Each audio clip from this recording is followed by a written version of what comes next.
Okay, so hi, my name's Eleanor Gooding, and I was until quite recently Eleanor Nickerson. So some of you might know me by that name. I'm just going to introduce myself a little bit. So I live with my husband James and my two children, and trying to get us all in a decent photo together is impossible. So that's about as good as it gets. My post-secondary education was actually in fine art. And while I was being a struggling artist, I started working in retail. And let me minimize this here. Oops, that wasn't minimizing it at all. Okay, so I did quite well. I quite enjoyed working in retail, and I moved into management quite quickly. Then I moved into what was training and development back then, and then into HR management. So I currently work for Boost Drinks. I'm the people and culture director, and I've been with Boost for 3 years now. For those of you who don't know us, we're a Leeds-based soft drinks SME. So I live in Manchester in a never-ending fixer-upper house. Don't be fooled by that photo. That's the only bit of the house that looks presentable. But we didn't realise quite what an undertaking we were taking on, but it keeps things fun. And in my spare time, I write fiction. And I have mentioned my creative endeavours there because I do believe that being creative helps to build, well, it's great with idea creation, and it also helps to build resilience, and it served me really well in my career. So what I'm here to talk about today is about creating a work environment where everybody can be brilliant. And listening to the other sessions today, there's so much crossover, there's so many common themes and challenges. And so this is the Boost take on it. So what do I mean by a working environment where everybody can be brilliant? I mean somewhere where people can thrive and be the absolute best versions of themselves, where people can grow at the rate that they want to, where people can deliver great results, where people can engage with their work, where they can feel empowered, and where they are energized. And our vision is to energize everybody in every way. And so having a work environment where people can feel energized is really important to us. And ultimately, we want people to be able to connect with and care about the company and understand that our company cares about them too. There's obviously limitations here. You know, I'm starting from the assumption that people are in the right roles for the right reasons and a good fit for the company, which ours all are, because great people can struggle in the wrong environment. That's a whole different other talk, but everything I'm talking about today does go with the assumption that you've got the right people in the right roles. So why should you care about this? Why is this important? There's two main reasons really why this is important. First of all, you know, individual needs differ. You know, we all know how much the world of employment has been turned on its heads in the last 18 months. But even before that, for a couple of years, the rise of individual needs and the individual as an individual in the workplace has been growing. There's, you know, multiple generations in the workplace. There's an ever-growing focus on genuine diversity and inclusion, and a growing demand for work-life balance. And also, of course, people are jumping from job to job like they never have before. And in generations gone by, stability and staying in one job was important. And so what we're seeing is people being able to pick and choose and jump to the job that is ideal for them. So I think that puts more emphasis on companies to have to be good employers. So the move to hybrid or remote working has only also strengthened that demand for bespoke working arrangements, and it's given people more choice. So the second reason, I think, is just logical, really. You want your company to flourish, and that means you need to be the best you can be at an organizational level, a functional level, departmental level, team level, and it comes down to at the individual level. So if your individuals are thriving, then collectively, there's more chance of your company thriving. So we've already mastered this, right? No. This is absolutely a journey that we're on at the moment. And we've done a lot of the groundwork over the past year, and we've got a lot more planned. But it's definitely something that we are currently navigating. But I'm really passionate about it, and that's why I wanted to talk about this topic today and share our progress so far with you. So each year at Boost, we have a theme for HR, and this year it's been to be the best Boost. And we've had a huge emphasis on strengthening our culture, making this a good place to work. So during the year so far, we've developed and launched a learning and development program. We've done a lot of work on wellness. We've been gathering feedback a lot about all different things on how we're doing all aspects of us being an employer, but also on our values, on what people think of our vision. And then we've rolled out a program to help people understand and live our vision more. We've embarked on some initiatives like insight personality profiling for the whole company and done some communications training around the insights profiles. So it's been a great start to the year, and we're currently planning for next year. So that's our kind of starting place for what we want to do next.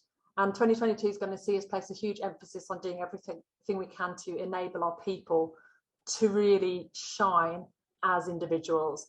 So Be the Best Boost is kind of evolving into Be the Best You, with our fundamental belief that if each person in our team is the best them, then Boost is going to nail it overall. So the rest of this presentation is just going to cover our thinking behind that, what we've done so far and what we've got planned. So as I kind of mentioned at the beginning, Boost is a privately owned SME. So we do have agility and kind of autonomy on our side, but anybody of any size can implement at least some of the things I'm talking about today, because it starts with the philosophy. So the thinking behind it, which I'll cover more in a few minutes, is really, really important. And that thinking can be applied within a team. So even if you're in a big corporation where there's a lot of standardization, it's still possible to put some of these things into motion. Obviously, every company has its own look and feel as well. And if you've heard me speak before, you'll know I'm really passionate about making sure that companies find their own approach and their own voice. And whatever you do is aligned with your own values and culture. But whatever your culture is, if you want to make a move to a focus on individuals, you can find your own way to do it. And it's definitely going to pay off. So before I worked at Boost, I worked for a company that conducted HR certifications. Brilliant job. I was in that for 7 years. And these certifications were based on HR best practices. So over the years, I've had the privilege of going into companies and seeing what HR practices, programs they've got in place and what they offer for their people. And I'm really nosy, so it was a great job to be in. But if I learned one thing from it, it's that as good a baseline as best practices are, one size doesn't fit all. So what's a lifeblood for one organisation could be poison for another. And it's exactly the same for people. So what helps one person to succeed could inhibit another person. So earlier this year, we played a company-wide game of Guess Who in our Teams channel. And it was really with a bit of fun. It was optional, and it was to help to get to know each other a bit better. And I asked people who wanted to take part to send me a story about their life, an anecdote, a photo of themselves from the past, a photo of their pet, information about a hobby they've got, or so on. And we got a lot of people took part in it. Most people took part in it. And we found out that we had people who had been on dating shows, someone who recreates battles with model soldiers, someone who races hovercrafts, someone who does Irish dancing. We've seen photos of each other in kilts, cowboy costumes, clown costumes, on motorbikes, with drag queens. And we've got a lot of pets. I mean, a lot of pets. We even found out that somebody's favourite food is pie balm with pea wet. That caused a lot of discussion. But what's my point? My point is we are all so different, yet collectively we are in this together. And yes, of course, we have to put in umbrella programs that can apply to everybody. But within those programs, we wanted the ability to be able to customize, because one size does not fit all. So I'm just keeping an eye on time here. So, okay, we started by having to get our thinking straight. So we were designing our L&D program, and we created a vision for it. And that vision for it was that everybody should have the opportunity to succeed and the opportunity to develop in their job. They don't have to do either, but they should have the opportunity, they should be able to. So we recognise that development for one person might be them strengthening their skills with the aim of being better at their job, but staying in that job. Yet another person might want to assertively be pursuing career growth. So assuming we've got the right people and that they're all very capable, I started to think about and look at why some people in the same environment and exposed to the same opportunities achieved better results than or developed faster than others. And of course, I'm not a psychologist or anything, but it's an extremely complex area and there's loads of factors that play into it, but this is a 20-minute talk. So I can't go too deeply into all of them. But there's one significant factor at play that affects people's ability to succeed. And I could see that. I could see it at play within certain individuals in our company. And I'm calling it hurdles. So some people might have no hurdles and just be able to flourish, whereas other people might be just as capable but be facing legitimate hurdles that get in their way. That means that we are all at a different starting point, even if we're trying to achieve the same thing. So I'm not talking about the really big hurdles, such as some of the things that were talked about in the last presentation, disadvantages or disabilities or so on, which should be picked up and dealt with in diversity inclusion programs, of course.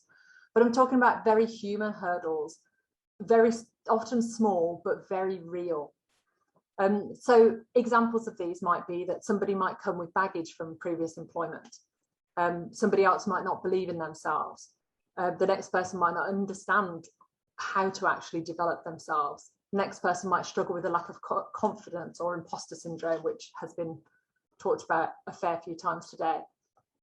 And there's also the potential for people to be dealing with mental health challenges like anxiety, dealing with health challenges, menopause, family issues. In other words, all the things that come along with being human. So we can offer the same opportunity in the same environment, but somebody's ability to benefit from that opportunity and to take advantage of that opportunity is going to be different. So we kind of started to think about what kind of interventions we could put in place to help everybody be their best them. And none of this is new theory. Essentially, it's basic inclusion theory. And I think following on the last presentation, you know, a lot of the ideals or the theory behind it are the same. But digging into it deeper with the assumption that we've all got the potential to have unique hurdles, which we may or may not know about, that could inhibit our ability to be brilliant. So therefore, being able to remove these hurdles is really key to somebody being their absolute best selves. So we've started this work, but we're not there yet. Down the line, it's our aim to be able to apply this thinking to everybody at Boost, to identify each person's hurdles and do our best to help them leap over them to get to that, be the most brilliant, be the best them that they can be. So if you get your thinking right first, you're really halfway towards facilitating individual brilliance. So now I'm going to talk about what it is that we actually are doing. So first of all, and I know that this one has been talked about, put into values and all sorts for years, but we genuinely have an open door policy and a kind of why not attitude. So when somebody comes to anybody in the senior team or anybody else in the company and it makes its way to me, we listen and we'll consider anything reasonable that's going to help somebody in our business. And sometimes those things are really left field. Secondly, we need our people to be well. Well-being is absolutely key to people, succeeding at work and being brilliant. And we've tried to push well-being a lot this year and emphasize the importance of people being able to look after themselves. So we can't make people well, but we can facilitate wellness and well-being at Boost. So a few things we've done there is we've tried to normalize talking about mental health. It's okay not to be okay. I personally have struggled with mental health issues in the past. I had a complete breakdown in my late 20s, and I've been really open about sharing that with people and trying to set the example that, you know what, being vulnerable is okay. And that a lot of people face things, and hopefully if you can be open about them, then you can have people kind of put arms around you and help you. So we have an EAP in place, and that's got 24-hour helplines, of course. We've got a healthcare malfunction.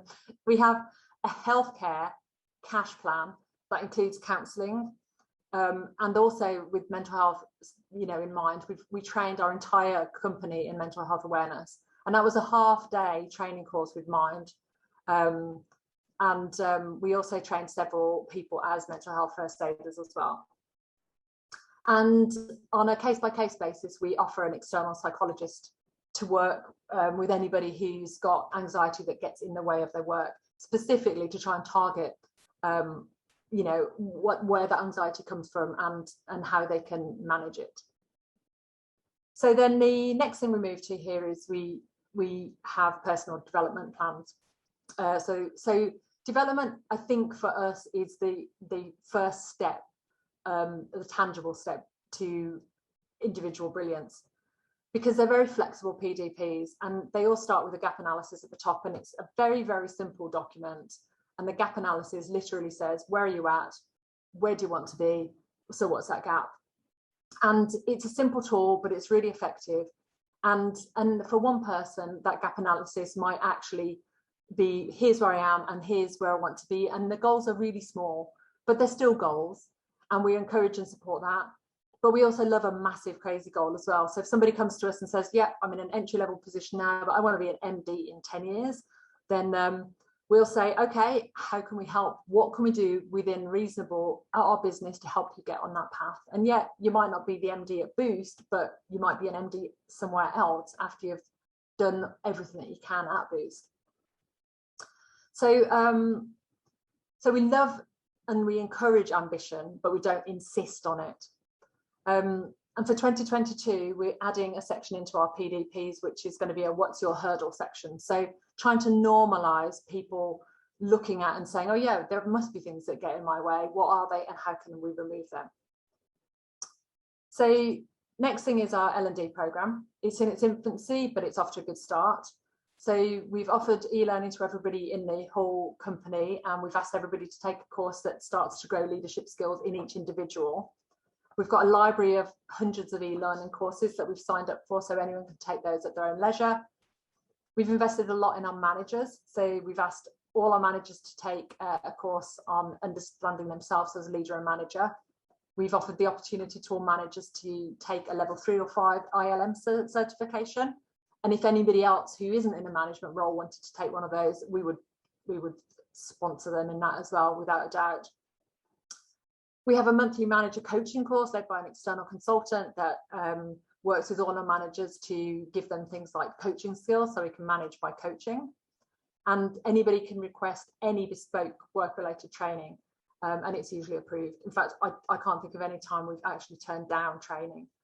Sometimes we've said, well, not quite that one, but this one, but we'll encourage any kind of learning that we can get behind.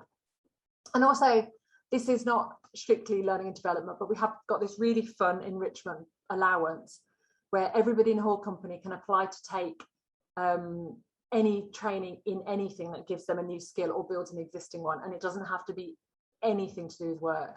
It's a £300 annual allowance, and we've had people take beekeeping, horse riding, Indian food cooking, DJing, Spanish, and loads more. And that's probably one of the things we've got the biggest take up in, but people love it. But why do we do that? Because we love this individualism. So we also ask people, of course, I've talked about this already, but we ask people to be open with us about what gets in their way, and we try and provide interventions that help them. So we've got multiple people who have told us they've got imposter syndrome. So we looked into it and we found somebody who did workshops on getting rid of your imposter syndrome. And so we've had 4 people have signed up for and taken that already. We've got multiple people who struggle with confidence, and so we've offered them private sessions with this external psychologist who I've mentioned before, but specifically to target, okay, where's this lack of confidence come from? How can we build your confidence? Another way we're tackling confidence issues is to train people in how to present or public speak so they can build a confidence that way. And also we write building confidence into PBPs when somebody tables it as an actual goal. So it's not just something that we kind of talk about on the side and say, right, yeah, you need to grow your confidence a bit there. We'll write it down and say, okay, and what legitimate things can we actually do and get involved in to help build that confidence? And it's surprising how many things we can think of each time. So it's really exciting when you start to see somebody's confidence build because of these things. And so I meant to press that a minute ago. And lastly, we ask people to trust us when they're facing personal challenges, because we can make custom arrangements that will help support people. So, you know, sometimes people go through life events and so on, and being able to be open and trust that we will support them and not push them to the side or anything like that is really important. So those are all things that we've done so far. And then my last slide today is actually talking about the things that are in the pipeline. So we haven't got to these things yet, but next year, like I've said, our theme around being the best you will have a huge push on people bringing them whole selves to work, which is something, a line somebody used, I think it was Sue 2 presentations ago. That's really, really important to us. When people can't be themselves, when they can't truly relax and trust that it's okay to be them, they're not going to be their best selves. So that's going to start with a whole year-long D&I calendar of events. Because we really do believe that our differences make us stronger collectively, and we want to celebrate those differences and leverage them to be even better. So obviously, I said we've started the work with insights, personality profiling, but next year we're going to be digging into that further to help people to maximise their strengths and tackle things that they find tricky right now. We are planning to work with a company that helps people find their authentic selves at work, which is something I'm actually really excited about. Can't wait to get stuck into that one. And we're also going to further our wellbeing program and try and offer more support in areas that we currently don't support on.